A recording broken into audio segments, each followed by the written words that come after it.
really all it is. It's just to mobilize you. It's hard to understand the concept of good morality just on its own.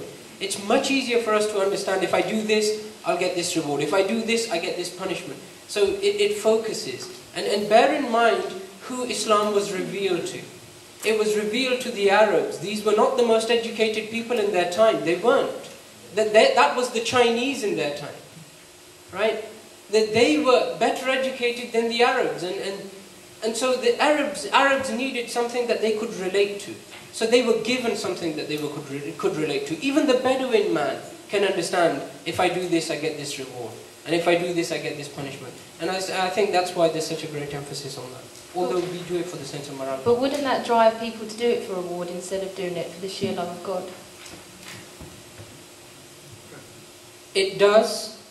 Some people do end up doing it just for the sake of the reward, but equally there is, within Islam, we are told over and over, whatever you're doing, do it for the sake, or do it for the pleasure of God. So there's a balance and there's a counterbalance. So where we tell people that this is the reward you get for it, ultimately whatever you're doing it for the sake of God. And that's something that's reiterated over and over as well. Okay, thank you. Can we have a gentleman now, please? We've had lots. Sorry, I do apologise. I'm trying to be fair here. The gentleman in the black shirt, I think, over there, yeah?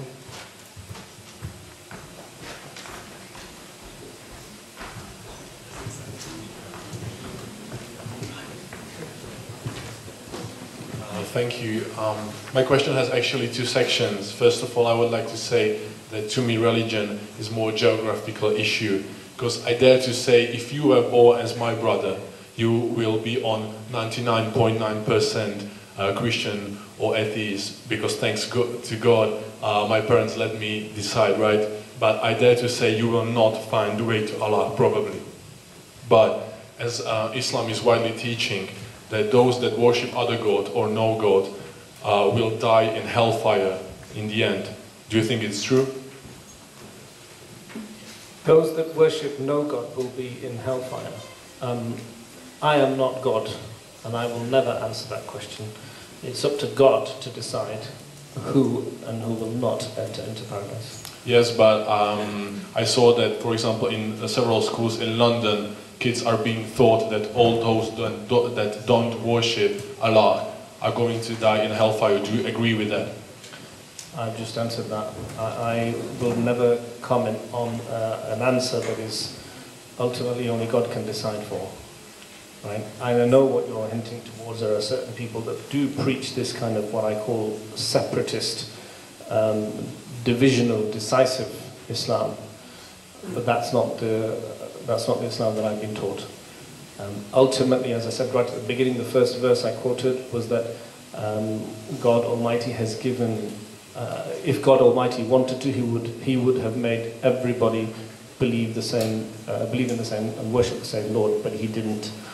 Right? So He gave people that choice, and so that's why I feel it's really important to keep saying that message, that Islam, yes, you know, as a Muslim or as a Christian, if I were a Christian, if I was a Jewish person, I would be saying and believing that each of my standpoints is the absolute truth, and that, you know, anyone other than that is in the wrong. But as a person, as a creation of God, I don't have the authority to decide on that ultimate end as you're trying to.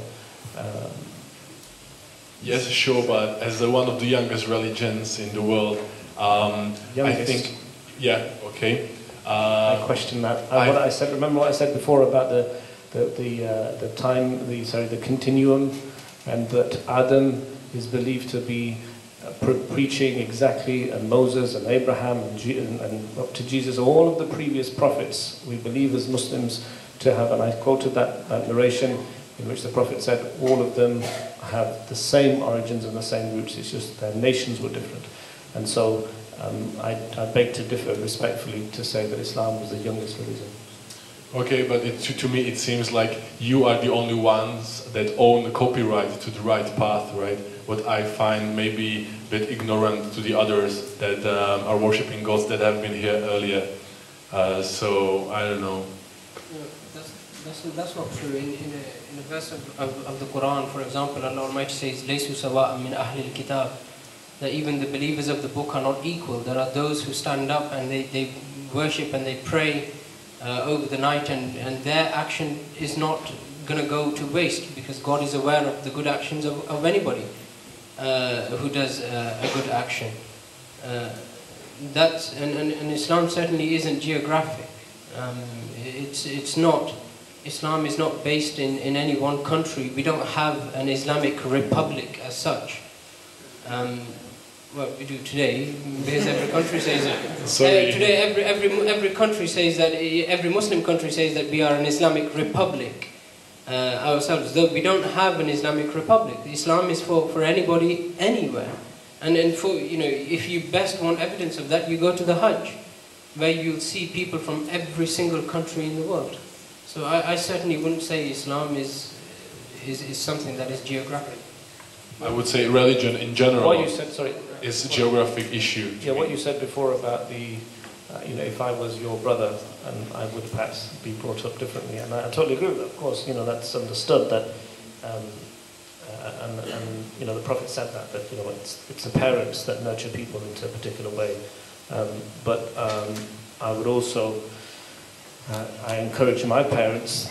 I want to say my parents, I say children of the academy that I run, their parents, that you must try to encourage, although we have a responsibility as teachers, Muslim teachers, and as Muslim parents. Every parent would want, because they have come to their own understanding and they've come to their understanding of what is the truth, they would want them to follow the same path. But certainly, coming to your point about kind of critical thinking and encouraging a philosophy of research and questioning and thinking out loud and thinking out of the box, as it were. That's something that the Quran focuses on an awful lot and encourages Muslims to do. Don't be people who simply accept for the sake of accepting. Be critical in your thinking and come to your own conclusions. That's inherent in the way that the Quran talks to Muslims. Thank you. Okay, thanks for that question. Have we got any more questions over here? We've already had, I think there was the lady in the black jacket at the front. Have you still got a question? Yes? No? So now I have right. Yeah? Okay, yeah, she has. Alright, so I have two-part question. The first part of the question is about tolerance. Tolerance and how far does it go? For example, in terms of